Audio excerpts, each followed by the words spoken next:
गोटे नदी तटरे दुईटी गछ थिला। सही बाटरे गोटे चढ़ेईटीए जाउथला। से प्रथम गछ को पचारिला, कौन मु ओ मो छुआ माने तुम डालरे बसा तैयारी करी रही पारिबु? किंतु से गछटी मना करदेला। चढ़ेईटी द्वितीय गछ पाखकु जाई सही समान प्रश्न पचारिला। एथर से द्वितीय गछटी मानिगला ओ चढ़ेईटी को ता डालरे बसा करी रहिबाकु अनुमति देदेला। चढ़ेईटी से गछ डालरे बसा कला ओ ता छुआ मानक सह खुशी रहिबाकु लागिला। गोटे दिन बहुत बेगरे वर्षा पवन हैला ओ प्रथम गछटी चेररु उपुड़ी पड़ी नदी रे भासीगला।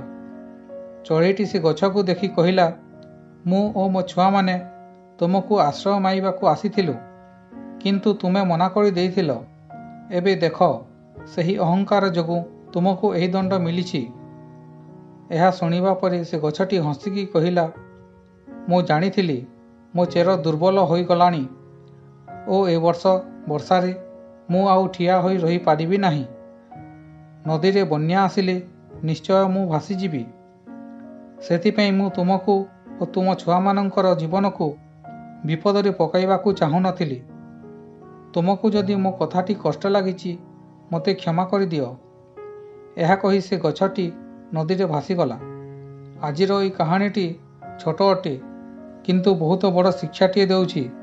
ताहा हैला, काहार मना करिबाकु तांकर अहंकार भावंतु नाही। होई पारे से मना करिबा पछरे हमर मंगल मध्य लुचि रहिथिबो। आजिर कहानीटी किपरि लागिला कमेंट करंतु।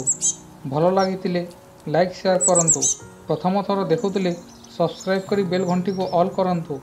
पुणी देखा हेबो आउ एक कहानी सहित। धन्यवाद।